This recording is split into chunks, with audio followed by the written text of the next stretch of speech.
So this will be length, and this will be friction loss. And if we're starting right at the pump, right here at a 0 point, as we go out the length of the line, friction loss is going to be a straight line for a main line, like this. So you're just going to go out there and lose friction like that. I go out here so many feet, I just keep losing the same amount at any given foot. Doesn't matter where I'm at in the length of it, it's going to give me the same loss. But in a lateral line, use blue here, out the length of a lateral line, it's going to start great and drop out like this down to virtually nothing at the far end. The first joint of pipe is going to lose a lot. The next joint less and less and less and less and less as I go out the length of that. So blue would be a lateral, which is going to have a diminishing friction loss over the length of the line, versus a main line that's going to have a constant friction loss over the length of the line. Now this becomes additive. If you looked at this additively, it would be a straight line up. Yes, Chad? Difference is that a lateral line, well, generally the main line would be a bigger diameter, feeding that hand line, for example. If we looked at a hand line, this would be very typical of a hand line. And the lateral, you know, we'd probably have, for 150 gallons a minute, we'd have a 4-inch line feeding the hand line, and we go to a 3-inch lateral. Well, the 4-inch is going to lose a lot less per foot, but it's running constant 150 gallons a minute all the time. That lateral line, all 3-inch pipe, you know, by the end there's going to be no friction at all. That last joint of pipe only flowing 5 gallons a minute, and you got a big tube this big, it hardly knows anything's flowing through it. So the friction loss drops almost to nil. And this would, the units on this would be, this, we'd call this feet. You know, a chart doesn't mean much without units, right? Friction loss would be pounds per square inch. Generally, we think in pounds per square inch. When we get into irrigation and do irrigation design, we start thinking in feet a lot. And we'll talk about the difference in the two units here in a little bit. But you have to realize the main line has a constant friction loss, where a lateral has a diminishing friction loss as you go out the end of the line. Another factor is elevation. Are we pushing the water up a hill with the pump, or is it going down the hill? Well, common sense tells it if it's going down the hill, we're going to gain pressure. Gravity's going to pull it downhill and give us more pressure, right?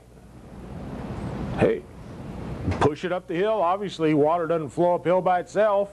We got to give it energy, so we got to put a pump on it to drive it up the hill. So anytime we're having to go uphill, we have to add more energy to the system. Whenever we're going down the hill, we get to take advantage of that and get it subtracted. Interesting little bit of phenomenal occurrence in this valley is that it drops through the town about 100 feet to the mile. And Walla Walla is from up here where the water supply is, just above the campus, to the far end of town out on the west edge is about 5 miles. It's about a 500-foot drop from up here to that end of town. There's no pump on the system for Walla Walla's water supply. It relies totally on gravity during the wintertime. Now there are some wells that feed it during the summer as well, so the wells have to pump water up out of the underground aquifer. But the main delivery is coming out of a pristine watershed on a gravity flow, and it's all gravity fed down through town. So the city's really lucky that it doesn't have to run pumps to pump its water through a large part of the year. Gravity does the job. We just have a nice natural gradient. In fact, if you were to go down to the Blue Mountain Mall and turn on the faucet, without any kind of pressure reduction going down there, you'd have about 200 plus pounds of pressure come out down there. You'd blow the toilet right out of the john, you know. Don't turn on the shower, you just peel the hide right off of you. But what they have to do is actually put pressure reducers right down through the town. to consume some of that energy. They just put a valve in there that eats up energy.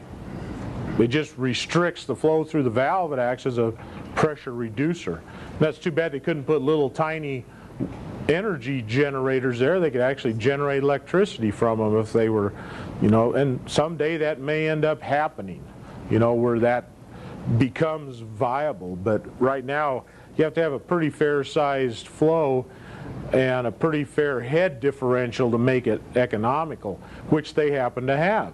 They have a hydro plant right on the pipeline. It comes from a watershed another 15 miles up the stream, and and the pressure will sit as high as 900 psi down here at the beginning of the delivery into the city. So they have a little hydro plant right there, and they can run as much as 20 cubic feet per second in their water right down out of that creek, down a pipeline for 15 miles, go through their hydro plant at 900 psi, and they take all the energy out of it. Take it right down to 0 psi and deliver it into holding ponds, those big tanks they've got up there. And then from those tanks, it gravity feeds down into the town. And in the process, they've developed all that energy with that water that they've piped that 15 miles. And it'll become quite an economic benefit to the city. Right now it's paying itself off. In another few years, it'll start making some pretty good income for the city.